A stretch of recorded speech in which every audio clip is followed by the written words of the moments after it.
As we mentioned at the top of this newscast, the politics of guns and mass shootings. They surprisingly took center stage today in Uvalde. It was during this afternoon's news conference being held by Governor Greg Abbott. It was a moment when Democratic candidate for governor Beto O'Rourke interrupted the governor, as well as the Lieutenant Governor Dan Patrick. Our political reporter Jack Fink is here. And Jack, you watched the confrontation live as it happened, as many of us did. So what happened next? Let's talk about that. Well, Karen and Doug, each of these deadly mass shootings in Texas and across the country has resulted in very intense debates about gun restrictions. But no debate has unfolded quite like what we saw play out this afternoon in Uvalde 24 hours later.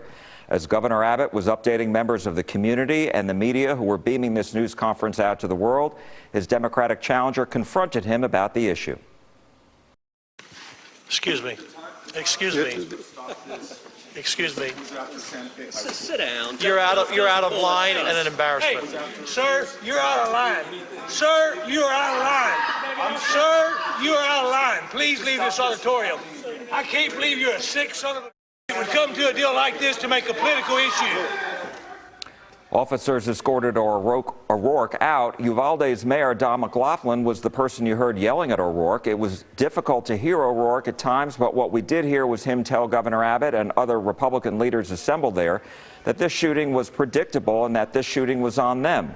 CBS News correspondent Janet Shamlian reported that O'Rourke had entered the auditorium right before the news conference began and that his campaign staff had held a seat for him.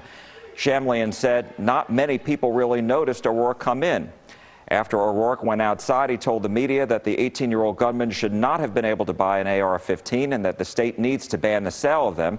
He also said there needs to be universal background checks and red flag laws and extreme risk protective orders to prevent future shootings. Each one of those has broad bipartisan support right now. We could get that done if we had a governor who cared more about the people of Texas than he does his own political career or his fealty to the NRA.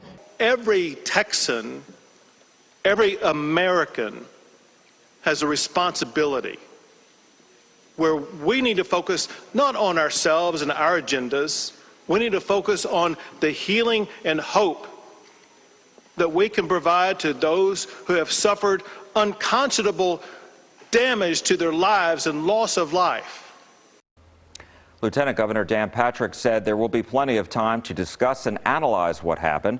Governor Abbott and Senator Ted Cruz are scheduled to address the NRA convention in Houston on Friday. We've asked their offices if they still intend to do so, and we are waiting to hear back. Doug and Karen? Jack, thank you so very much. The shooting